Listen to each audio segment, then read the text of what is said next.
خالق کائنات ارشاد فرماتا ہے من جاء بالحسنۃ، جس نے ایک نیکی کی فلہ عشر امثالھا، اس کے لیے اس کی مثل 10 درجے 10 اجر ہے۔ ومن جاء بالسیئۃ، اور جس نے کوئی برا کام کیا، برائی کی، گناہ کیا، اس کے لیے کیا ہے؟ فلا یجزا الا مثلھا، اس کے لیے اسی کے مثل سزا ہے، اس سے زیادہ نہیں۔ جتنا گناہ اتنی سزا، ایک برائی ایک ہی لکھی جائے گی، اور ان کے اوپر ہم لا یظلمون، ظلم نہیں کیا جائے گا۔ اس آیہ مقدسہ کے حصے میں یہ بات سمجھ میں آتی ہے۔ مفسرین کرام لکھتے ہیں کہ ماہ صیام کے جو روزے رکھتا ہے اس کو 300 دنوں کے حساب سے نوازا جاتا ہے کہ 300 دنوں تک وہ روزے سے رہا۔ سال کے 360 دن ہوتے ہیں، اب جو 60 دن ہیں اس اجر کے لیے اللہ کے حبیب فرماتے ہیں کہ شوال کے 6 روزے، جو شوال کے 6 روزے رکھے گویا کہ اس نے پورا سال روزہ رکھا۔ روزے تو بنے 36، 35، اجر ملتا ہے 360 کا۔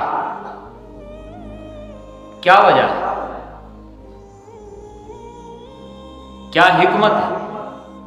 کیا دانائی ہے؟ مہینہ تو 29 کا بھی ہوتا، اللہ فرماتا ہے میں 30 ہی شمار کروں گا، 30 ہی شمار ہوں گے۔ اللہ ہے، اللہ کل شیء قدیر ہے۔ اور حضور علیہ السلام نے فرمایا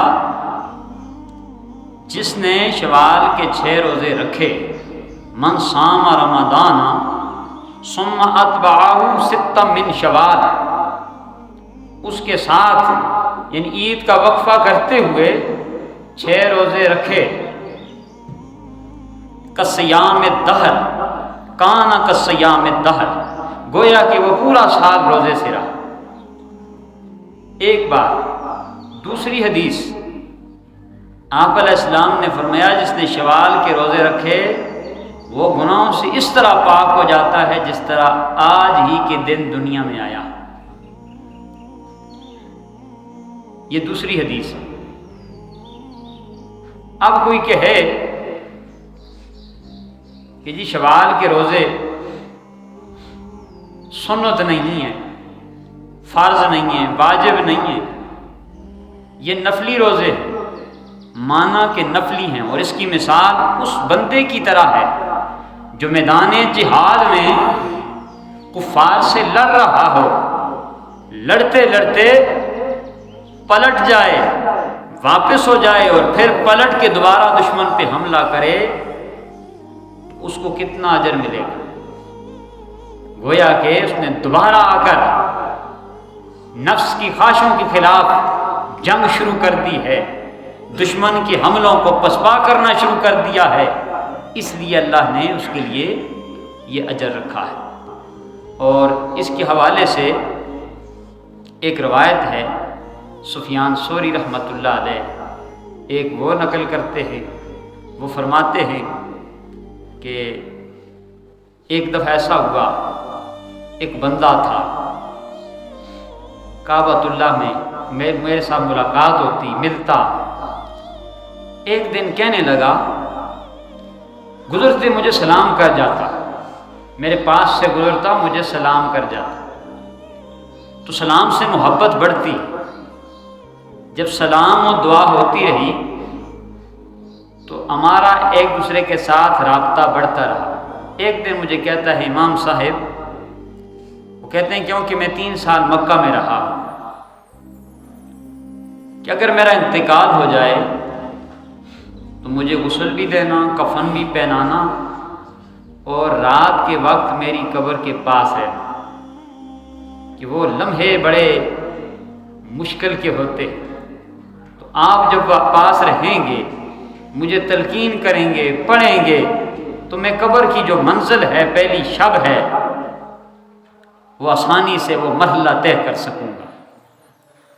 آپ فرماتے ہیں ایسا ہی ہوا، ایک دن اس کا انتقال ہو گیا، غسل دیا، کفن پہنایا، جنازہ پڑھایا، قبر میں دفن کیا، رات کو قبر پہ رہا، پڑھتا رہا، تھوڑی سی اونگ آ گئی۔ اس دوران کوئی کہہ رہا ہے کہ جو شوال کے 6 روزے رکھتا ہے اسے کسی تلقین کی ضرورت نہیں رہتی، آپ واپس چلے جائیں۔ وہ اپنی منزل کو پہنچ گئے۔ پھر میری آنکھ کھلی، میں نے سوچا شاید ویسے ہی خواب نظر آیا، لیکن دوبارہ پھر زیارت ہوئی، زیارت بھی امام الانبیاء کی ہوئی۔ 3 بار یہ مرحلے مجھ پہ گزرے، میں تیسری بار پھر میں وہاں سے پلٹ آیا اور میں سمجھ گیا کہ یہ بندہ اپنی منزل کو پا گیا۔ وہ کہ یہ مرحلے مشکل لگتے ہیں، یہ دور ہے مادیت پرستی کا، نفس پرستی کا، دوڑ ایک دنیا کی، ہر بندہ دوسرے سے آگے نکلنا چاہتا ہے، وطن سے بے وطن دنیا ہو رہی ہے کہ آگے بڑھوں، لیکن یاد رکھو جو لوگ اس کی مخلوق کے ساتھ اچھے ہو جاتے ہیں، رب انہیں نواز دیتا ہے۔ اسی طرح ایک بیرام مجوسی تھا، بغداد کے اندر رہنے والا، اس کے حوالے سے عبداللہ بن مبارک فرماتے ہیں کہ مجھے خواب میں بتایا گیا، حضور علیہ الصلوۃ والسلام مجھے نظر آئے، فرمایا میں کہتے ہیں حج کے لیے گیا تھا، فرمایا بغداد جا کر بیرام مجوسی کو میرا سلام دینا۔ مجوسی آتش پرست لوگ، 1 بار 2 بار 3 بار خواب نظر آئی۔ فرماتے ہیں حجر اسماعیل مقام ابراہیم کے پاس، فرماتے ہیں میری آنکھ لگی تو مجھے دیدار حبیب کبریا ہوا۔ جب وہاں پہنچتے ہیں، بیرام مجوسی کا گھر تلاش کیا، پہنچے، اس سے بات چیت ہوئی، پوچھا آپ کیا عمل کرتے ہو کہ آپ کو میں نے خواب میں دیکھا ہے، ابھی پیغام نہیں دیا۔ کہتا ہے جی میں جب کسی سے خریداری کرتا ہوں تو اماؤنٹ پہلے دیتا ہوں، جنس بعد میں لیتا ہوں۔ کہا یہ تو کوئی احسن عمل نہیں ہے، یہ تو کوئی بہتر عمل نہیں ہے، اماؤنٹ پہلے حوالے کر دی تو جنس بعد میں لی۔ پھر اس نے ایک اور بات کی، کیونکہ غیر مذہب تھا، آتش پرست تھا، 4 بیٹے ہیں 4 بیٹیاں ہیں، بیٹیوں کی بیٹوں سے شادی کرا دی، فرمایا یہ تو حرام ہے، یہ تو ہمارے مذہب میں اجازت نہیں ہے۔ پھر اسی طرح ایک اور بات کر دی کہ بیٹی سے خود شادی کر لی، میں یہ بھی حرام ہے۔ 3-4 باتیں جب سنی، کہا یہ کوئی اچھی بات تو نہیں ہے، کوئی اور عمل بتاؤ۔ کہا ہاں ایک راج ایسا ہوا، میرے گھر میں چراغ روشن تھا، تو کوئی عورت میرے گھر میں آئی کوئی چیز لینے کے لیے، تو چراغ میں نے بجھا دیا، واپس چلی گئی۔ پھر چراغ روشن کیا، پھر آئی، پھر چراغ بجھ گیا۔ بالآخر تیسری مرتبہ میں اس کے تعاقب میں گیا کہ یہ کون ہے، تو جب گھر تک پہنچا تو گھر کے اندر سے آواز آ رہی تھی، بچیاں اس کی بھوک سے بلبلا رہی تھی۔ کہا ماں کیا لے کر آئی ہو، بھوک سے جان نکل رہی ہے۔ تو میں واپس پلٹا، آ کر اپنے گھر سے ایک دسترخوان بھر کے کھانوں کا جا کر اس کے گھر چھوڑا، واپس پلٹ آیا فرمایا تیرا یہی عمل اللہ کو پسند آیا، تجھے اللہ کے حبیب اس لیے سلام کرتے ہیں۔ اس نے کہا مجھے اور نبی سلام؟ یہ بات سننے کی دیر تھی، مچل گیا، اتنا مچلا کہ جان قفس انسری سے پرواز کر گئی، جان نکل گئی، روح پرواز کر گئی۔ تھا مجوسی، تھا آتش پرست، لیکن دل کے اندر مخلوق خدا کا احساس تھا، پاس تھا۔